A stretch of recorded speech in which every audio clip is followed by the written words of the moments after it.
Radhe Radhe. Hello everyone. तो जैसा कि आप सबको पता है कि मैं आपको BSc fifth semester zoology paper first जो है नॉन कोऑर्डिनेट एंड देयर डाइवर्सिटी उसका सिलेबस कंप्लीट कर रही हूँ, जिसमें मैंने ऑलरेडी आपको कई लेक्चर्स प्रोवाइड कर दिए हैं। इस लेक्चर में हम पढ़ेंगे लाइफ साइकिल ऑफ ऑरेलिया। इसके पहले हमने ऑरेलिया की जो है जनरल कैरेक्टरिस्टिक जो होते हैं उसके बारे में कवर किया था, ठीक है। यहाँ हम कवर करेंगे लाइफ साइकिल ऑफ ऑरेलिया। अगर इसके पहले के लेक्चर्स आपने नहीं देखे तो आपसे हम्बल रिक्वेस्ट है कि वहाँ जाकर पहले लेक्चर्स प्लेलिस्ट से आप देख लीजिए, क्योंकि अगर आप पहले के लेक्चर्स नहीं देखेंगे तो आपको समझ में नहीं आएगा कि एक्चुअल में क्या हो रहा है, ठीक है। क्योंकि बहुत सारी ऐसी चीज़ें होती हैं जो जनरल कैरेक्टर में कवर की जाती हैं, क्लासिफिकेशन में कवर की जाती हैं, उनकी हिस्टोलॉजी में कवर की जाती हैं और वहाँ से क्वेश्चन बनते ही बनते हैं, ठीक है। तो इसमें आज हम पढ़ेंगे कि इसकी लाइफ साइकिल यानी कि कैसे एक नया ऑरेलिया का जन्म होता है, कि सेक्स ऑर्गन इनके कैसे होते हैं, फर्टिलाइजेशन कैसा होता है, इनमें लार्वा कैसे होते हैं, ये सारी चीज़ों के बारे में हम जानेंगे। स्टार्ट करने से पहले अगर चैनल पे आप नए हैं तो प्लीज़ चैनल को लाइक शेयर सब्सक्राइब कीजिए और नोटिफिकेशन ऑन कर लीजिए ताकि जो भी लेक्चर्स आते हैं वो आपको सबसे पहले मिले। तो और इन नोट्स की अगर आपको पीडीएफ चाहिए तो उसके लिए हमारा टेलीग्राम चैनल ज्वाइन कीजिए, जिसका लिंक डिस्क्रिप्शन में दिया हुआ है। तो चलिए स्टार्ट करते हैं। सबसे पहले हम जानेंगे इनके सेक्स ऑर्गन के बारे में। एक स्ट्रक्चर ऑफ लाइफ साइकिल का देख लीजिए, ये किस तरीके से एक ओवरव्यू है लाइफ साइकिल का, आप इसमें देख सकते हैं। ये एक ओवरव्यू है लाइफ साइकिल का, ठीक है। यहाँ पे आप मेल और फीमेल को देख सकते हैं, ठीक है। इसे मैं डिटेल में पढ़ाऊंगी। सबसे पहले हम लोग सेक्स ऑर्गन पे आते हैं। सेक्स ऑर्गन इनके क्या होते हैं, ठीक है। तो ऑरेलिया का जो सेक्स ऑर्गन होता है, पहली बात ये डायोस्पीसीज होते हैं, मतलब यहाँ पे मेल और फीमेल जो है अदर वर्ड में कहा जाए सेपरेट होते हैं, ठीक है। लेकिन इनमें सेक्सुअल डायमॉर्फिज्म नहीं पाया जाता। कहीं भी अगर सेक्सुअल डायमॉर्फिज्म वर्ड यूज किया जा रहा है, इसका मतलब उस ऑर्गेनिज्म डाई सेक्सुअल, डाई का मतलब दो, मॉर्फिज्म मतलब दो, मॉर्फोलॉजी दो रूप पाए जाएंगे। यानी कि अगर आपको कहा जाए ह्यूमंस में देखकर बताने के लिए मेल क्या है, मेल कौन सा है और फीमेल कौन सा है, ठीक है, तो आप बाहर से देख के बता देंगे कि मेल कौन है और फीमेल कौन है। क्योंकि यहाँ पे क्या होता है, सेक्सुअल यानी कि सेक्स लेवल पे डायमॉर्फिज्म दो रूप पाए जाते हैं, उनके स्ट्रक्चर अलग अलग होते हैं। तो आप बाहर से देख के क्लैरिफाई कर सकते हैं कि मेल कौन है और फीमेल कौन है। जबकि अगर ऑरेलिया की बात की जाए तो इनको आप डिफरेंशिएट नहीं कर सकते कि मेल कौन सा है और फीमेल कौन सा है। जैसा कि यहाँ स्ट्रक्चर में आप देख भी सकते हैं, इनके मेल और फीमेल दोनों क्या हैं, सेम दिख रहे हैं, ठीक है, सेम दिख रहे हैं। आप बाहर से देख के इनको डिफरेंशिएट नहीं कर सकते।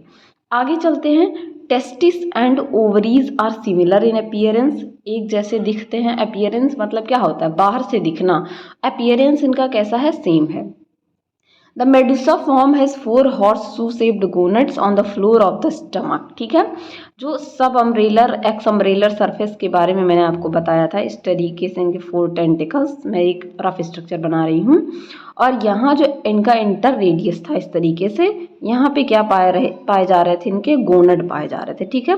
गोनड, 4 गोनड हॉर्स शू शेप्ड के, घोड़े के नाल जो शू होते हैं उनके शेप्ड के इनके जो है ये स्ट्रक्चर थे, ठीक है।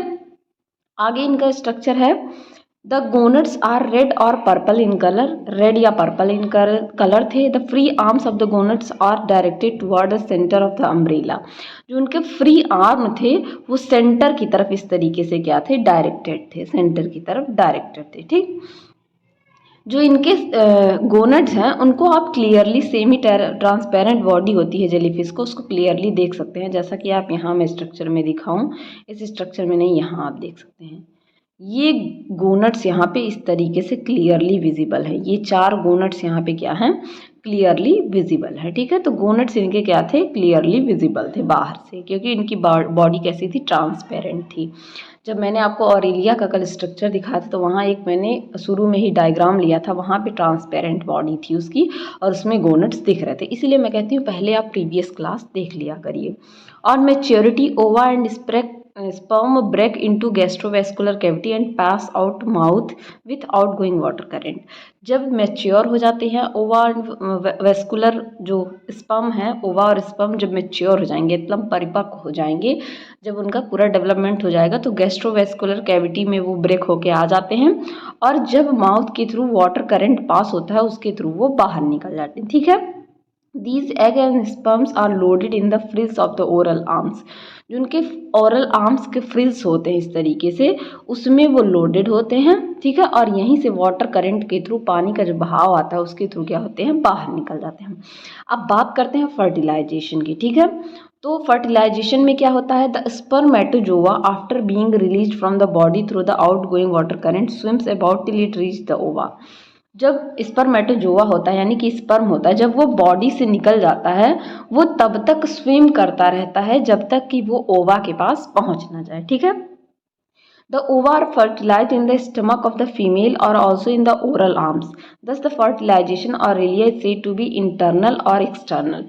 इसका जो है इन बाहर यानी कि पानी में भी इस तरीके से ओवा और वो फर्टिलाइज कर सकते हैं, या स्टमक जो होता है फीमेल का जो स्टमक होता है उसमें जाकर ओवा फर्टिलाइज कर सकता है। तो आप यहाँ पे क्या कह सकते हैं, जब बॉडी के अंदर फर्टिलाइजेशन हो तो उसे कहते हैं इंटरनल फर्टिलाइजेशन, और जब बॉडी के बाहर हो तो उसे कहते हैं एक्सटर्नल फर्टिलाइजेशन। तो यहाँ पे फर्टिलाइजेशन दोनों तरीके का हो सकता है, internal as well as external. ठीक है।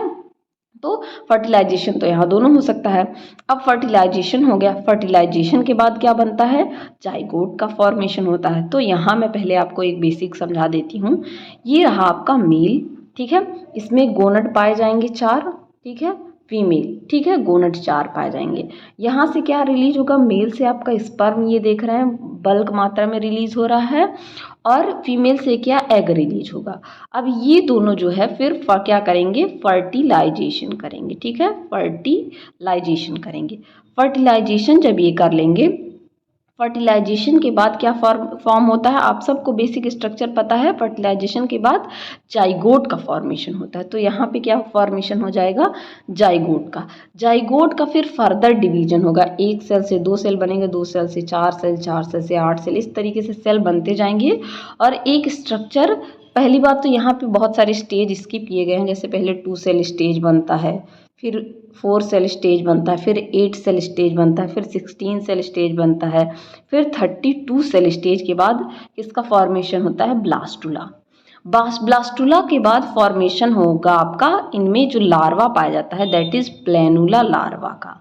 और ये प्लेनुला लार्वा क्या होते हैं, फ्री स्विमिंग लार्वा होते हैं। फ्री स्विमिंग कैसे होते हैं, क्योंकि इनके पास स्विम करने के लिए, ये आप देख सकते हैं इसका स्ट्रक्चर कुछ इस तरीके से है, और इनके बाहर इस तरीके से सीलिया पाए जा रहे हैं।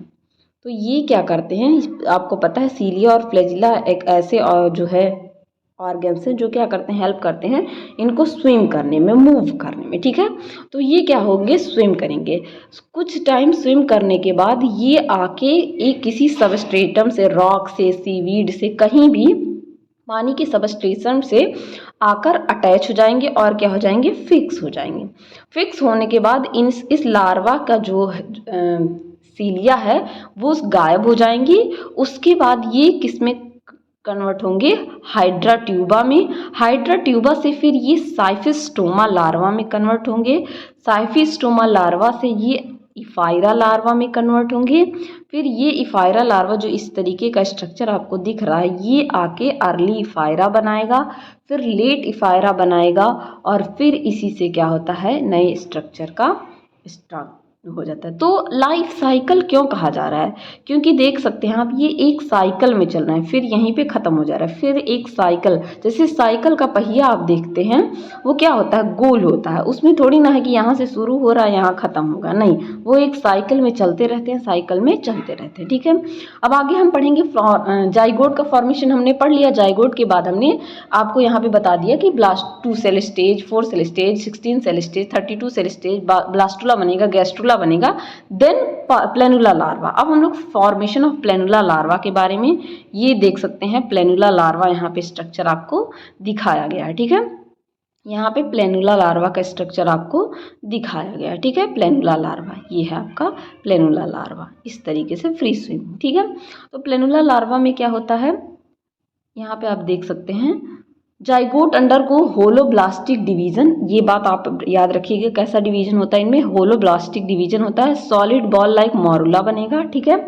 This morula transform into single layered blastula, blastula मैंने आपको दिखाया बनेगा, with fluid filled cavity called as blastocoel, blastula बनेगा और उसमें फ्लूइड फिल्ड कैविटी रहेगी जिसको क्या कहेंगे, ब्लास्टोसील कहेंगे, ठीक है। अब ये सारे स्ट्रक्चर आपको इसमें दिखाए नहीं जाएंगे, ठीक। उसके बाद फिर 2 layered gastrula is developed in by invagination, और इस तरीके से इन्वेजिनेशन होगा और 2 लेयर्ड गैस्ट्रोला बनेगा, जैसा कि आप यहाँ पे देख सकते हैं, ये गैस्ट्रोला का फॉर्मेशन यहाँ पे हुआ है, ठीक है। गैस्ट्रोला बनेगा, नेमिंग नहीं की गई है। फिर gastrula has inner endoderm and outer ectoderm, 2 layer है तो उसमें ये इस तरीके से इनर एंडोडर्म और बाहर की तरफ क्या पाया जा रहा है, एक्टोडर्म पाया जा रहा है, ठीक है। ये 2 लेयर पाए जा रहे हैं। The blastopore of gastrula are not completely closed, इनका ब्लास्टोपोर कम्प्लीटली क्लोज नहीं होता, बंद नहीं होता, खुला रहता है। The embryo now elongates its outer cell become ciliated and finally blastopore closed. अब ये इलोंगेट करेंगे, इस तरीके से बढ़ेंगे और ये इस तरीके से स्ट्रक्चर बना लेंगे और इन पे सीलिया आ जाएंगे, और इस सीलिएटेड स्ट्रक्चर को क्या कहा जाता है, प्लेनुला लार्वा कहा जाता है, ठीक है।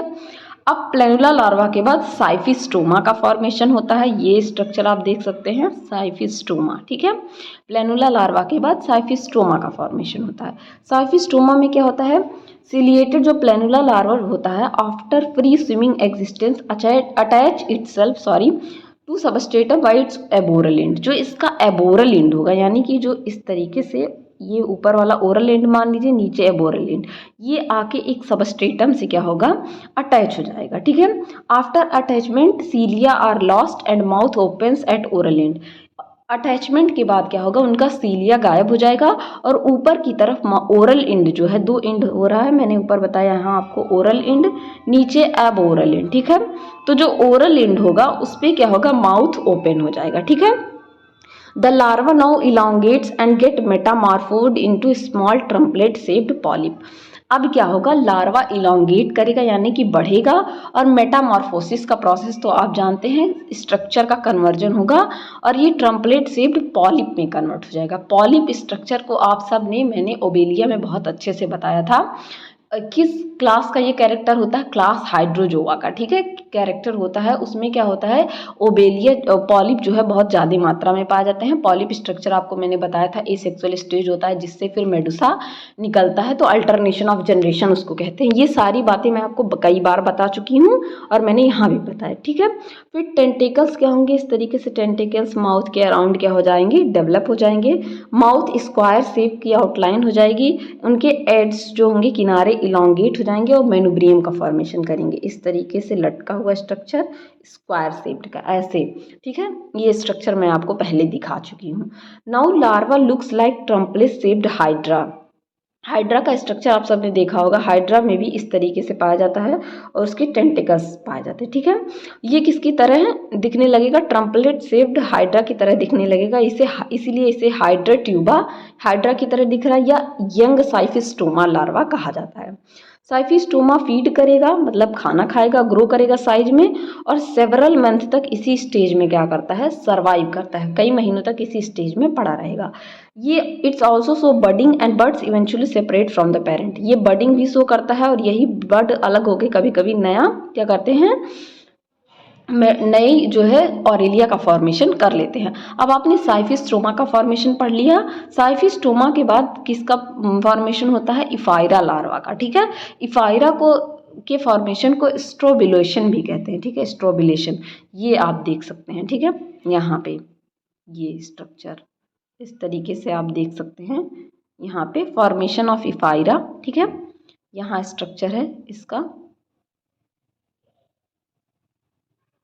ये देख सकते हैं इफायरा आप, ठीक है, इस तरीके से। अब formation of ephyra from scyphistoma is called process of strobilation, जो इफायरा का फॉर्मेशन होता है साइफिस्टोमा से, इस प्रोसेस को क्या कहते हैं, स्ट्रोबुलेशन। और ये कब होता है, ऑटम या विंटर के सीजन में, ठीक है। ऑटम सीजन में, बसंत ऋतु में, या विंटर ठंडी के सीजन में क्या होता है, स्ट्रॉबुलेशन का प्रोसेस होता है। साइफी स्टोमा क्या होता है, distally develop a series ring like transverse constriction. ये इस तरीके से, ये जो स्ट्रक्चर आप देख रहे हैं, ये सीरीज रिंग लाइक कॉन्स्ट्रिक्शन बनने लगता है इस तरीके से, ठीक है। सीरीज रिंग लाइक कॉन्स्ट्रिक्शन बनने लगता है, ठीक है। These constriction gradually deepen and the organism now resembles a pile of minute discs placed on the above each other. ये किस तरह, ये क्या कहते हैं, धीरे धीरे ये डिस्क इस तरीके से धंसती जाती है और माइन्यूट डिस्क की तरह दिखने लगती है एक दूसरे के अंदर, जो कि क्या होते हैं, धंसे होते हैं। At this stage the Cyphistoma with segmented body is called strobili. अगर यही बॉडी सेगमेंटेड हो जाती है, अलग हो जाती है, तो इसे क्या कहते हैं, स्ट्रोबुलाई कहते हैं। And each segment is called ephyra larva, और प्रत्येक सेगमेंट को इफायरा लार्वा कहते हैं, ठीक है। The ephyrae are connected with each other by muscular strand. ये जो इफायरी हैं, ये एक दूसरे से मस्कुलर स्ट्रैंड के द्वारा क्या होते हैं, कनेक्टेड होते हैं, ठीक है। As the ephyrae grow the muscular strand break at intervals, then ephirae are pinched off one by one. These pinched off ephirae swims at a late jellyfish, ठीक है। अब क्या होगा, यहाँ पे जब ये पिंच्ड मतलब एक से क्या होंगे, अलग हो जाएंगे इस तरीके से, तो अलग होके ये क्या करते हैं, इस तरीके का स्ट्रक्चर बनाएंगे और फिर ये अलग होके नई जेलीफिश, लिटिल जेलीफिश का फॉर्मेशन करते हैं। थोड़ा सा हम लोग इफायरा के बारे में पढ़ेंगे। इफायरा क्या होता है, a newly released ephyra is microscopic और जिलेटिनस स्ट्रक्चर। माइक्रोस्कोपिक होता है और जेली लाइक, जिलेटिनस जैसे जेली आप खाते, चिपचिपा ग्लूई टाइप का होता है, उस तरीके का होता है, ठीक है। ये this creature is well developed tetramerous creature. Tetramerous इस तरीके से दिखते हैं, चार इसके आर्म इस तरीके से टेट्रामेरस स्ट्रक्चर दिखते हैं, ठीक है। The edge of the umbrella body has 8 bifid lobes. 8 bifid lobes होते हैं, 1 2 3 4 5 6 7 8, इस तरीके से 8 बाइफिड लोब होते हैं। एक डीप एड रेडियल इंडेशन और क्लेफ्ट्स, इस तरीके से आप जो देख रहे हैं ये स्ट्रक्चर पाया जाता है। इसके पास मेनुब्रियम और 4 एड्ज ऑफ माउथ भी पाया जाता है, जैसा कि मैं पहले आपको दिखा चुकी हूँ। इफायरा क्या करते हैं, swims actively in sea water and feed small organism like protozoans. Protozoans में पैरामीशियम एल्गी, सॉरी पैरामीशियम आपका, उसके बाद से यूग्लिना वगैरह सारे आते हैं, मोनोसिस्टिस, ये जो प्रोटोजोन्स होते हैं इनके ऊपर ये फीड करते हैं, ठीक है।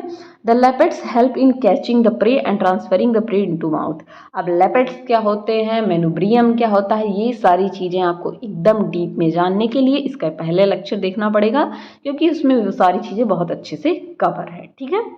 इसीलिए मैं कहती हूँ पहले प्रीवियस लेक्चर देखिए, देन आप बाद के लेक्चर्स देखिए, तभी आपको समझ में आएंगे। अब क्या होता है, अब आपका होगा मेटामॉर्फोसिस। मेटामॉर्फोसिस का मतलब होता है कि अब जो लार्वा है वो उसमें चेंजेस आएंगे, वो चेंज होकर अब एडल्ट में कन्वर्ट होगा। अब क्या होगा, एज द ग्रोथ प्रोसीड, जैसे जैसे ग्रोथ होगा, mesogloea increase extremely and 2 layers of the endoderm fuse to form solid gastrodermal lamella except the region of gastrovascular canal. अब क्या होगा, इनमें जो इनका बीच का मीजोग्लिया है वो अब एकदम एक्सटेंड हो जाएगा, गैस्ट्रोलेमुला सब चीज़ें क्या होंगी, अटैच हो जाएंगी। Within the appearance of 4 oral arms, numerous margin tentacles, Ephira is finally transformed into adult Aurelia. और जब सारे चेंजेस इनकी बॉडी में हो जाएंगे, then this is converted into this, that is adult Aurelia. इस स्ट्रक्चर में मेटामॉर्फोसिस के बाद ये कन्वर्ट हो जाएगा, ठीक है। तो यहीं पे आपकी लाइफ साइकिल क्या होती है, ऑरेलिया की ख़त्म होती है। आपकी लाइफ साइकिल में यही चीज़ पढ़नी थी, कैसे न्यू ऑरेलिया का फॉर्मेशन होता है, इनके सेक्स ऑर्गन कैसे होते हैं। इनके सेक्स ऑर्गन के बारे में तो मैंने जब से सिलेंड्रेटा क्लास स्टार्ट किया तब से ही आपको बताना शुरू कर दिया कि 4 गोनेट्स होते हैं, पिंक शेप्ड के होते हैं, हॉर्स शू शेप्ड के होते हैं, इंटररेडियल कैनाल पे पाए जाते हैं। कैनाल्स क्या होते हैं, इंटर रेडियस, एड रेडियस, पर रेडियस, ये सारी बातें मैं आपको पहले पढ़ा चुकी हूँ। और क्वेश्चन जो है आपके यहीं सबसे पूछे जाते हैं और कहीं और से नहीं पूछे जाते हैं। और एक बात और आप ध्यान में रखिए कि ये जो क्वेश्चन है ये सिर्फ आपके लिए बीएससी के लिए नहीं ज़रूरी है। आगे अगर आप कोई भी ऐसे टीचिंग एग्ज़ाम्स की प्रिपरेशन कर रहे हैं तो वहाँ पे यहाँ से क्वेश्चन ज़रूर पूछे जाते हैं। तो इस बात को ध्यान में रखते आप पढ़िए ताकि आपको आगे भी ये चीज़ बहुत फ़ायदेमंद हो। तो आज के लेक्चर में बस इतना ही। Thank you everyone. पढ़ते रहिए, बढ़ते रहिए, कीप ग्रोइंग, कीप लर्निंग।